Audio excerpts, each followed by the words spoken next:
Assalamualaikum warahmatullahi wabarakatuh.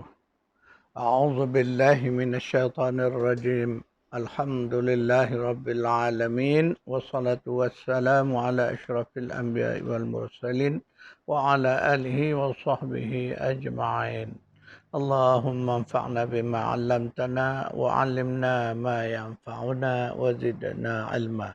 Subhanaka la ilma lana illa ma 'allamtana innaka antal alimul hakim. Allahumma amin. Alhamdulillah, syukran lillah. Kita diberi izin untuk bertemu lagi bagi meneruskan kuliah tadabbur.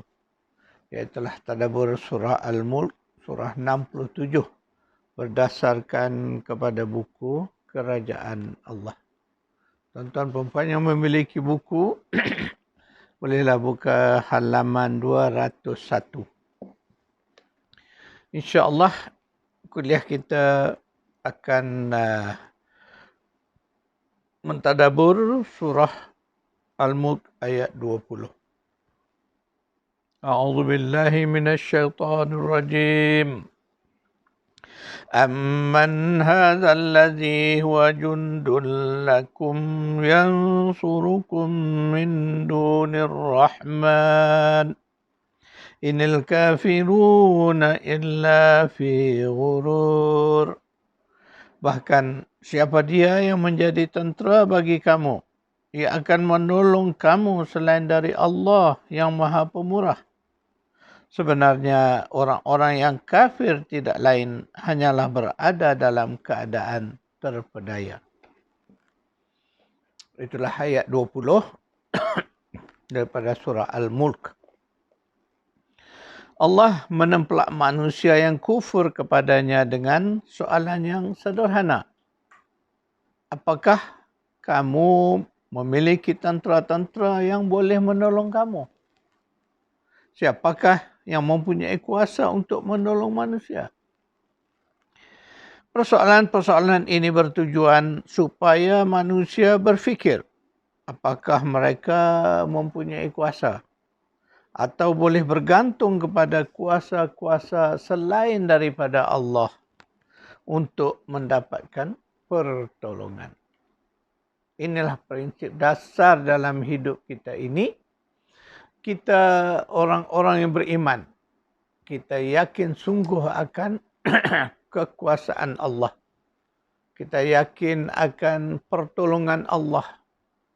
Dan kita sangat yakin bahawa segala sesuatu yang terjadi di dalam kehidupan kita ini adalah di bawah kekuasaan dan pengawasan Allah Subhanahu wa taala. Maka setiap hari kita melafazkan Iyyaka na'budu wa iyyaka nasta'in. Hanya kepadamu lah, ya Allah, kami mengabdikan diri kami. Dan hanya sahaja kepadamu lah kami mohon pertolongan. Itulah prinsip dasar kita orang-orang yang beriman.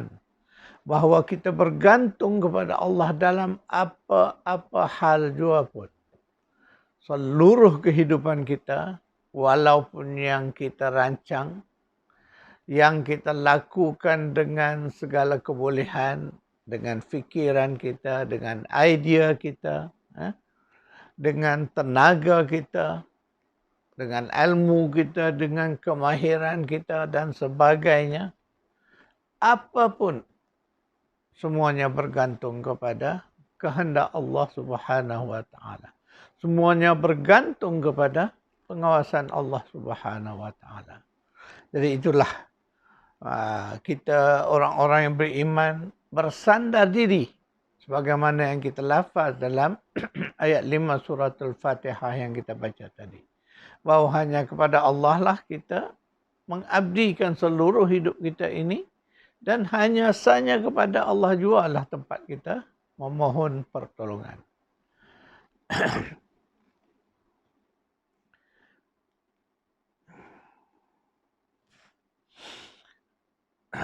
Sebagai sambungan kepada ayat sebelumnya, iaitu ayat 19, tentang bagaimana Allah dengan kuasanya telah membolehkan burung-burung terbang di udara dan juga membolehkan manusia terbang dengan pesawat terbang di udara dalam keadaan selamat. Maka Allah hendak manusia berfikir, apakah ada kuasa lain selain daripada Allah yang dapat melakukan sedemikian?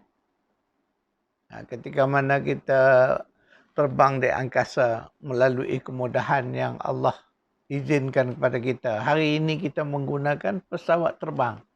Maka kita terbang dari satu benua ke benua yang jauh dalam masa yang singkat dengan segala keselesaannya.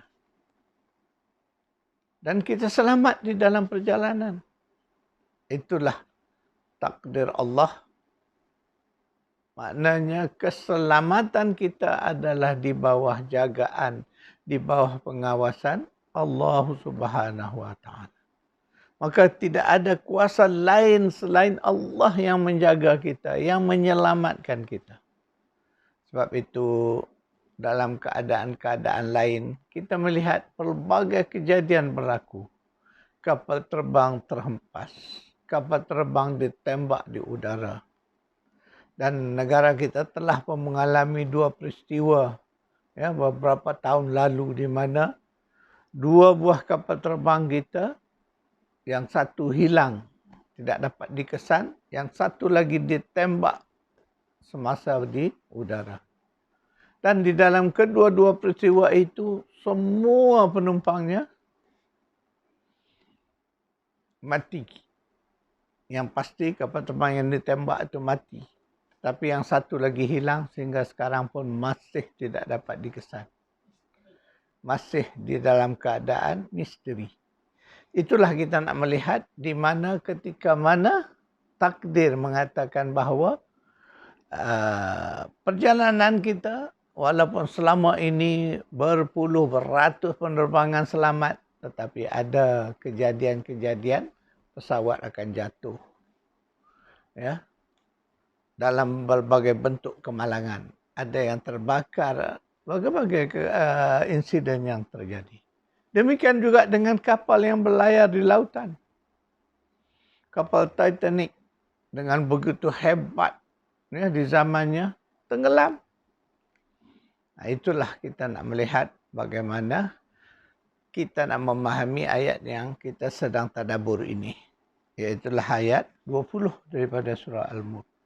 Allah nak beritahu kita bahawa Allah memerintah. Allah mempunyai tentera-tenteranya untuk mengurus, mentadbir dan menjaga seluruh makhluk di alam ini. Jadi ketika kita ditanya, adakah sesuatu kuasa lain selain Allah yang boleh menjaga kita? Maka jawabannya pastilah tidak ada. Tidak ada kekuatan la haula wala quwata illa billah. Tidak ada kekuatan selain daripada kekuasaan Allah yang menjaga dan memelihara kita. Dan itulah yang kita sebut sebagai konsep rububiyah Allah itu. Jadi Allah sebagai pencipta, pemilik, Allah jugalah yang menjaga, mengurus tadbir. Itulah pengertian rububiyah Allah itu. Manusia biar sehebat manapun tidak mampu untuk menjaga keselamatan diri mereka sendiri. Itulah sebagaimana yang saya sebutkan ketika Allah berkehendak pesawat itu terbakar, jatuh atau meletup. Semuanya di dalam ilmu Allah. Tidak siapa yang dapat menahan, mencegahnya.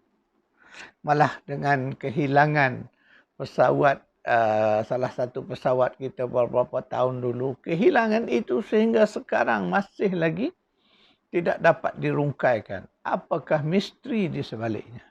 Itulah. Segala kejadian yang terjadi adalah di dalam ilmu Allah. Di dalam pengawasan Allah. Jadi Allah sebagai pemerintah Rabb kepada alam ini yang memiliki kerajaannya, Allah memiliki tentera-tenteranya. Allah memiliki para malaikat yang begitu banyak yang bertugas dan berkhidmat kepadanya. Mereka lah yang menjaga dan mengawasi kerajaan Allah ini. Termasuklah yang menjaga keselamatan manusia. A'udzu billahi minasyaitonir rajim. Lahu mu'aqibatun min baini yadayhi wa min khalfihi yahfazunahu min amrillah. Bagi tiap-tiap seseorang ada malaikat penjaganya, silih berganti dari hadapannya dan dari belakangnya, yang mengawas dan menjaganya dari sesuatu bahaya dengan perintah Allah. Surah 13, Surah Ar-Ra'd ayat 11. Ayat tersebut menjelaskan kepada kita bahawa Allah beritahu kepada kita bahawa kita ini setiap orang dijaga oleh malaikat. Malaikat yang ada di depan kita, ada di belakang kita. Itu. Namun, kerana sifatnya malaikat ini ghaib, tidak dapat dilihat, kita tidak menyadarinya. Tetapi itulah hakikat Allah menyebut bahawa ada malaikat penjaga di hadapan dan di belakang kita pada setiap masa. Maka ketika terjadi keadaan yang menyebabkan akan terjadi sesuatu yang tidak baik pada kita, tetapi akhirnya kita selamat, maka itulah keselamatan itu adalah keselamatan yang Allah takdirkan untuk kita. Allah selamatkan kita dengan melalui para malaikat yang menjaga kita. Itulah hakikatnya. Kita orang beriman, sebab itu mengimani malaikat ini adalah sebahagian daripada rukun iman. Kita percaya kepada para malaikat.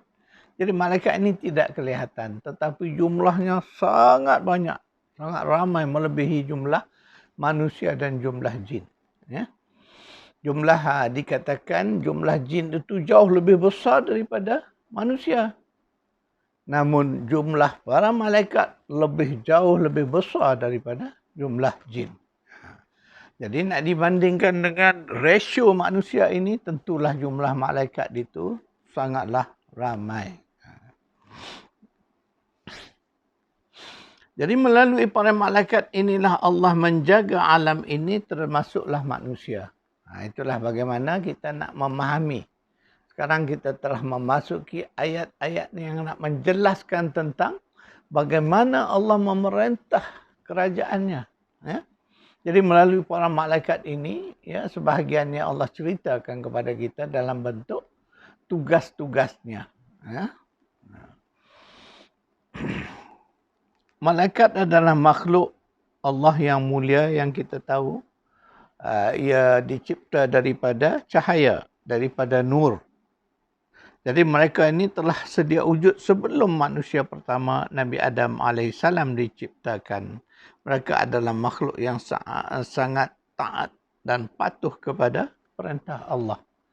Jadi daripada fakta-fakta yang disajikan oleh Al-Quran, kita akan mengenal siapakah malaikat ini dan apakah fungsinya, bagaimana zatnya, semuanya dijelaskan oleh Al-Quran.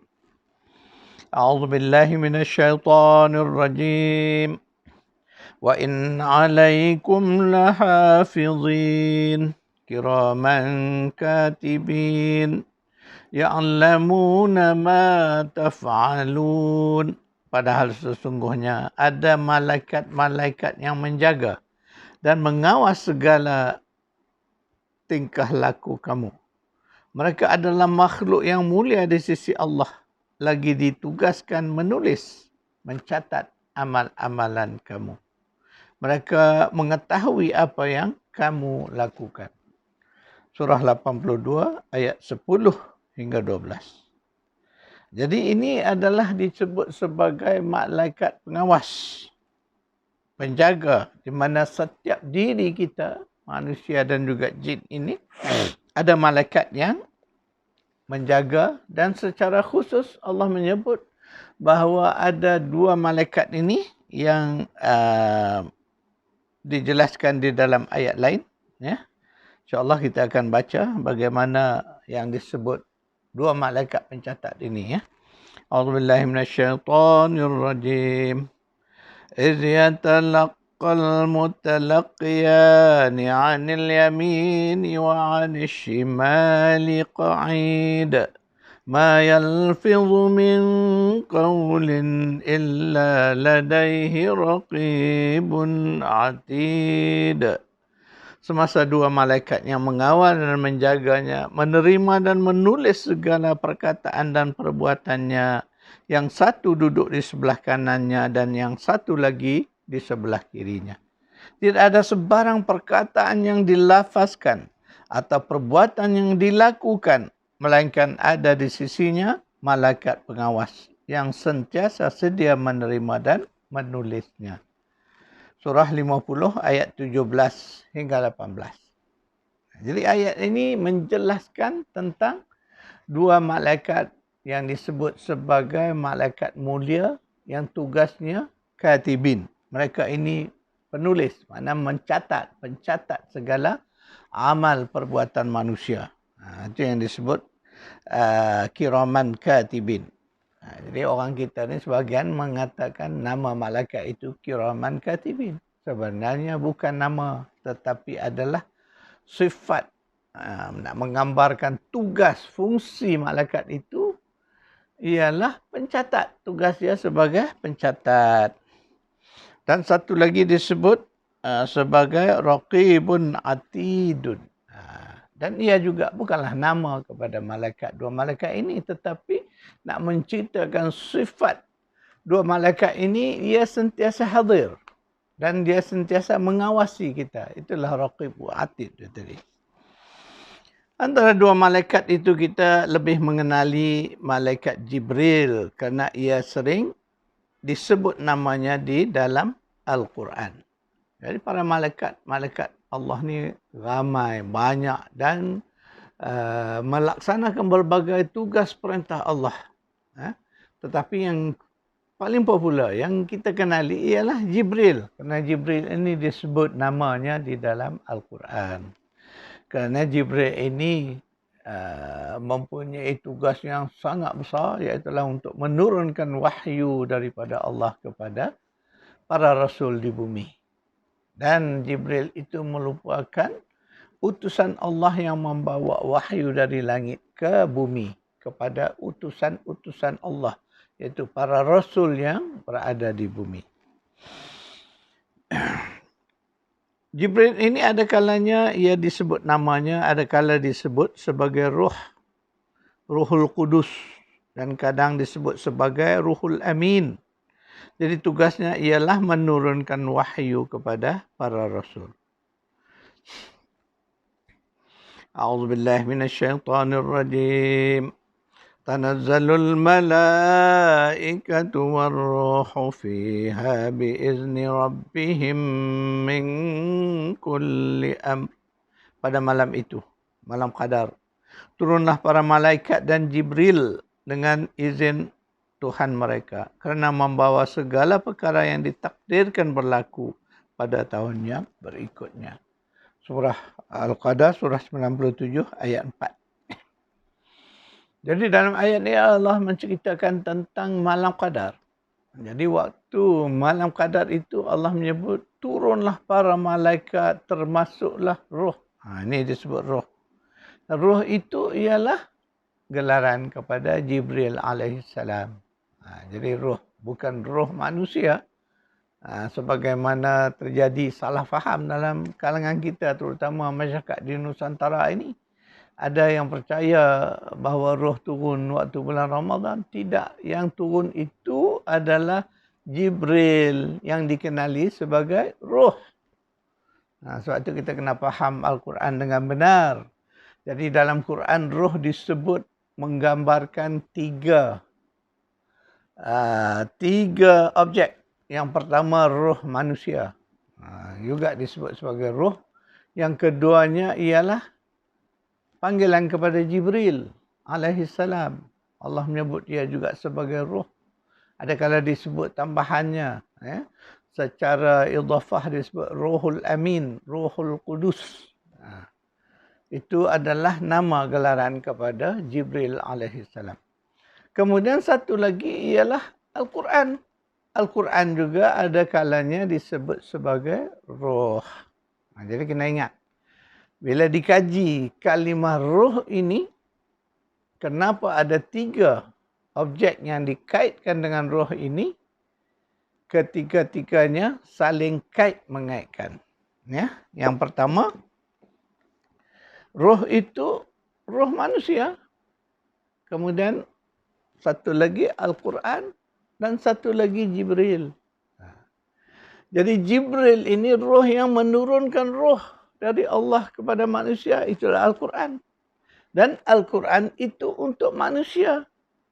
Supaya roh manusia itu menjadi bahan yang bernilai di sisi Allah kerana adanya Al-Quran ini.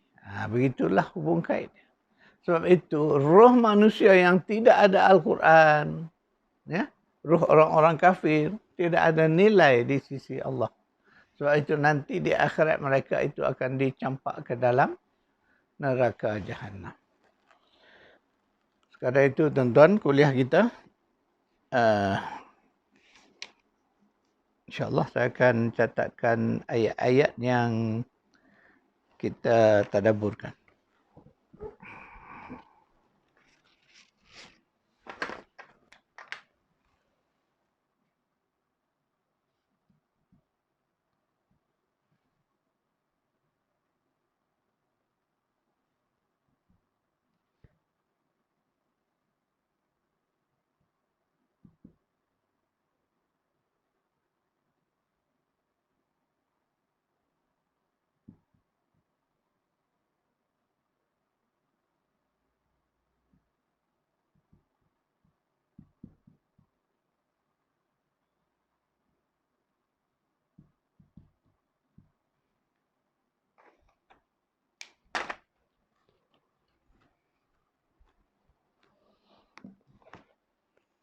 InsyaAllah kita akan bertemu lagi pada kuliah yang akan datang. A'udzubillahi minasyaitonirrajim. Allahumma rabbana atina fid dunya hasanah wa fil akhirati hasanah wa qina azaban nar. Sallallahu ala Muhammad wa ala ali Muhammad walhamdulillahi rabbil alamin.